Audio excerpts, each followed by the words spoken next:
Dieu n'a pas sorti le Seigneur d'une généalogie pure pour nous montrer que c'est lui qui purifie. Dieu a choisi Abraham, mais après il y a eu quelque chose qui s'est passé à partir de Judas. Mais Dieu n'a pas changé David pour dire, bon, mais comme Judas a fait ceci, je vais changer. Non, Dieu a donné sa parole à Abraham. Et Dieu est fidèle à Abraham. Ça veut dire que la parole que Dieu t'a donnée, quel que soit ce que tu as fait, mais si tu reconnais, Dieu te restaure. Parce que Dieu ne change pas. Dieu n'a pas changé à cause de ce que ses enfants, il les a punis. Oui, parce que la punition de Dieu purifie. Alléluia. Ruth, elle est moabite.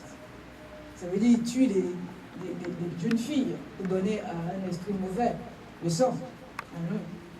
Mais Ruth a rencontré ceux qui aimaient Dieu. Ça veut dire que tu peux rencontrer un païen et l'amener à Christ. Alléluia. Celui qui aimait Dieu a amené cette femme moabite à Christ. Elle a accepté Christ. Parce que pourquoi elle a accepté Christ? Pourquoi elle a accepté Dieu? Elle a accepté Dieu pour l'amour qu'elle a ressenti.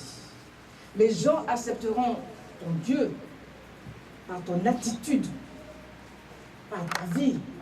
Elle a accepté Dieu, l'Éternel des armées, à travers l'amour que lui a donné les deux enfants de Naomi.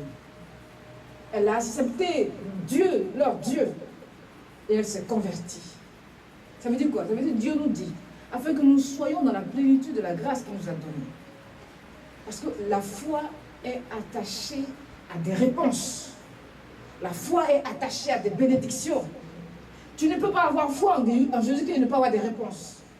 Tu ne peux pas avoir foi en Jésus-Christ et la bénédiction. La bénédiction, ce n'est pas après. La bénédiction, tu l'as avant même que Dieu ne te conçoive dans le ventre de ta mère. Oui. Nous ne sommes pas bénis sur la terre, nous sommes bénis avant que nous soyons sur la terre. Les réponses, nous avons après que nous soyons nés. Mais les bénédictions, nous sommes nés avec des bénédictions. Comment Dieu va te faire naître avec la malédiction? Pourquoi? Non. Dieu n'est pas un Dieu maudit. Dieu est un Dieu de bénédiction. Vous savez, Dieu nous a conçus avec la bénédiction. La malédiction, c'est sur la terre que nous avons hérité. Alléluia. Dieu est un Dieu qui nous aime. Est un Dieu qui veut que nous soyons bénis. 11 ans. La malédiction de 11 ans s'est terminée à partir de Ruth. Car Dieu avait maudit les Moabites qui ne pouvaient pas intégrer l'assemblée de son peuple. Parce qu'ils ont empêché le peuple de traverser le royaume. Amen. Amen. Et qu'à la 11e, nous avons Ruth. Mais Ruth, pour que cette malédiction s'arrête, Ruth a accepté Dieu. Et elle s'est engagée. Elle s'est engagée. Comment on peut dire qu'elle s'est engagée? Parce qu'elle a dit à Naomi, où tu seras, je serai.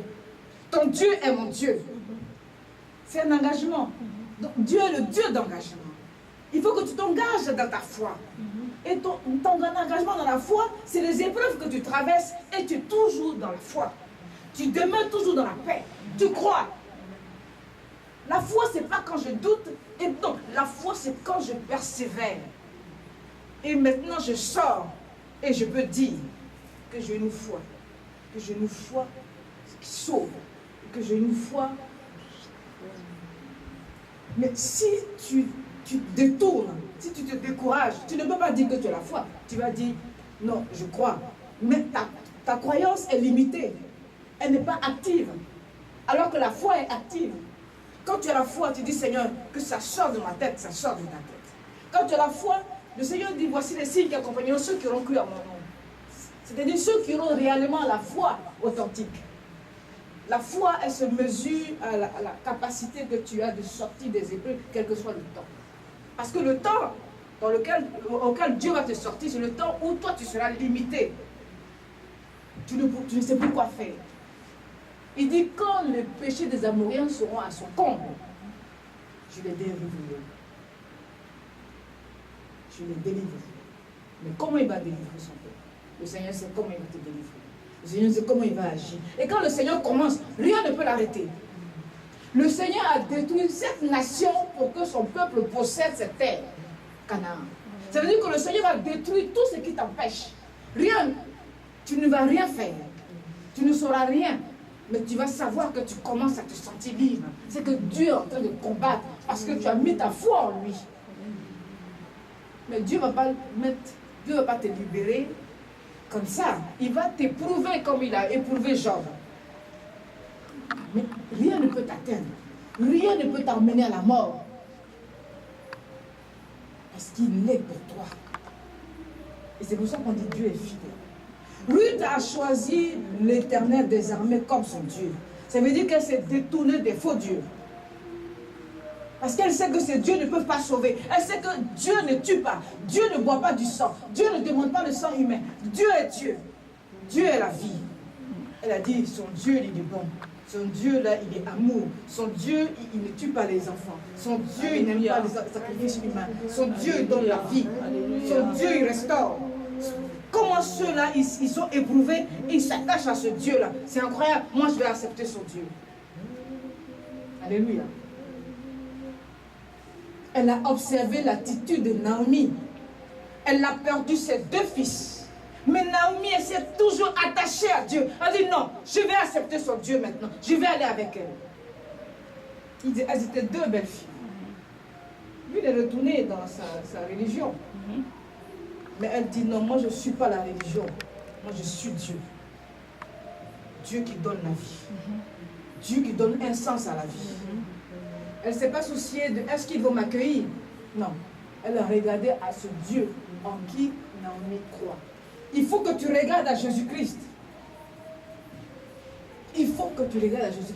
Ne te laisse pas distraire par tout ce qui est là. Parce que tout ce qui est là, c'est dans ça on va t'avoir, tu vas mourir. Et c'est toi qui vas, c'est pas tout le monde.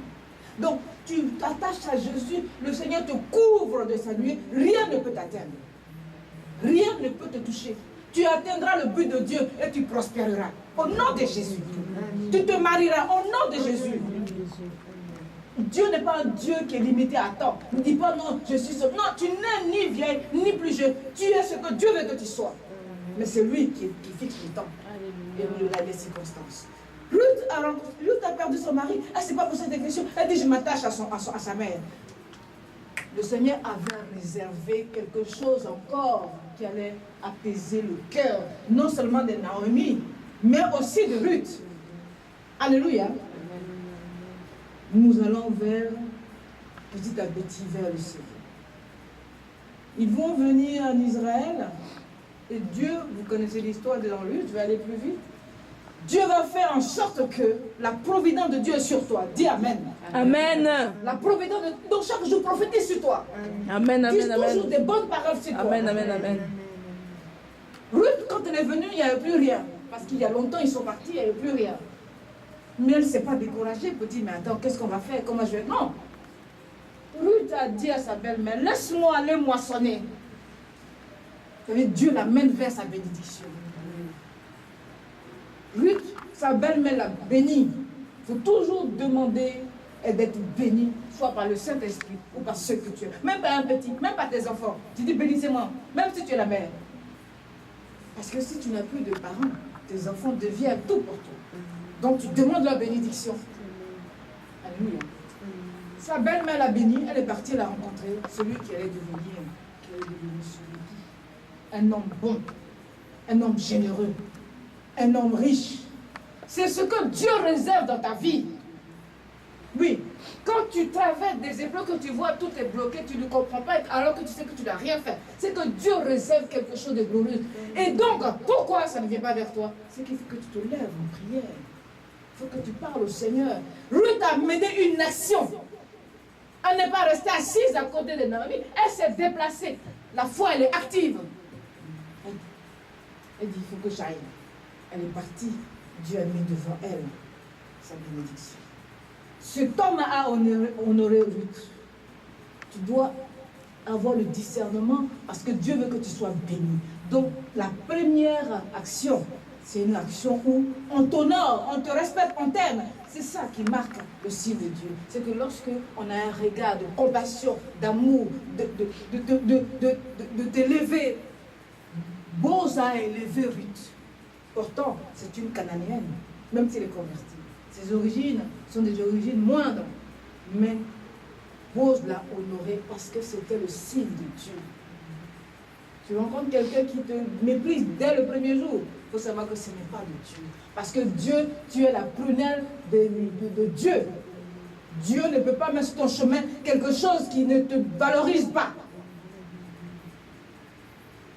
Bose, nous passons dans les détails, va honorer cette femme, a dit, moi je vais t'épouser, mais il y a quelqu'un qui a le droit de rachat sur toi. Ça veut dire que celui qui t'aime doit aimer la parole de Dieu et obéir à la parole de Dieu. Tu sais que ce temps va tenir. Celui qui avait le droit de rachat est dans les détails, dans les raisonnements. N'a pas accepté. Quand il a su que c'était une Moabite qui allait hériter avec ses enfants, il n'a pas accepté de l'épouser. Bose l'a épousé. Et de Bose va naître Obed. Alléluia. Nous arrivons au fils de David. Vous voyez d'où vient David? Alors vous saurez pourquoi David et son fils étaient portés sur des choses d'idolâtrie des femmes étrangères. Vous voyez, quand on connaît d'où on vient, alors on sait comment prier, on sait comment orienter les prières, on sait pourquoi telle chose nous arrive. Si tu sais pourquoi telle chose arrive, tu sais comment combattre spirituellement. Bose est né d'une relation d'amour, parce que Bose aimait Ruth et Obed est né d'une relation d'amour. Alléluia. Et de Obed et une autre femme est née Ésaïe, le père de David. Alléluia. Et c'est de David qui va se passer des grandes choses. C'est de David, de la lignée de David que Dieu va nous apporter la bénédiction. Alléluia. C'est de ta généalogie dont tu sors que Dieu t'a choisi pour que tu sois la bénédiction et la grâce de ta famille. Donc tu dois être honoré quand tu es devant Dieu, parce que c'est toi que Dieu a choisi. Mais toi, on ne peut pas te regarder comme Dieu t'a choisi, mais toi, regarde-toi comme Dieu t'a choisi. Et prie ton Dieu, mets ta foi en ton Dieu. Pourquoi David aime le Seigneur? David aime le Seigneur parce qu'il a appris à connaître le Seigneur. Il a eu des révélations. Plus tu aimes le Seigneur, plus le Seigneur te révèle des choses. Comment tu peux voir que tu aimes le Seigneur? C'est à travers les prières. C'est dans ta relation. David avait rétabli une relation avec le Seigneur. Tout se passe dans ta relation. Dans ta relation, tu n'as pas d'effort à faire. Dans ta relation, tu n'as pas à crier. Dans ta relation, tu n'as pas à te morfondre dans les jeunes de 50 ans, de 50 ans. Non, dans ta relation, tu as simplement dit Seigneur, puis Dieu agit. Tu as simplement dit Seigneur, et puis Dieu sait de quoi tu parles. C'est comme des amis intimes. Quand tu as une amie intime, elle te connaît, tu la connais. Tu sais de quoi elle est capable, de quoi elle n'est pas capable. Même si on me dit, tel a dit ça, tu dis non, ça c'est mon ami, je sais qu'elle va le faire. C'est ça que le Seigneur, Dieu demande qu'on fasse avec le Seigneur, qu'on construise avec le Seigneur. Ta relation. Ta relation. David avait, depuis son jeune âge, car la relation avec Dieu n'a pas d'âge, Dieu aime les enfants. Dieu aime les enfants. Dieu aime les enfants. Même bébé, l'enfant connaît déjà Dieu. Parce que quand tu prends un enfant, il sait que ton esprit est bon et il commence à sourire. Pourtant, c'est un bébé, parce que l'esprit que tu portes, il reconnaît. Mais quand la personne n'a pas un bon esprit, il crie, il va râler, parce qu'il sait qu'il y a quelque chose qui ne convient pas à son esprit. Donc même les bébés connaissent la présence du Seigneur. David avait une relation avec le Seigneur. Et c'est dans cette relation que Dieu a constamment pardonné à David. Parce que David savait comment venir vers le Seigneur.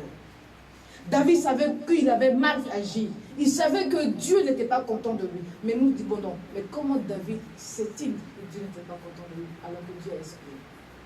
Mais David ressentait dans son cœur. C'est pour ça qu'il a écrit le psaume 51 quand il a commis l'adultère. Il dit, ne me retire pas ton esprit. Ne me retire pas ton esprit. Pourquoi? Parce qu'il savait que Dieu avait retiré son esprit à Saül. Amen. Parce que Dieu avait reproché à Saül beaucoup de choses. Mais Saül n'avait pas, le roi Saül n'avait pas une relation, construit une relation avec Dieu. Saül marchait dans la chair. David ne marchait pas dans la chair. Donc il pouvait ressentir la colère de Dieu sur lui. Tu dois ressentir ça. Tu dois ressentir la présence, la colère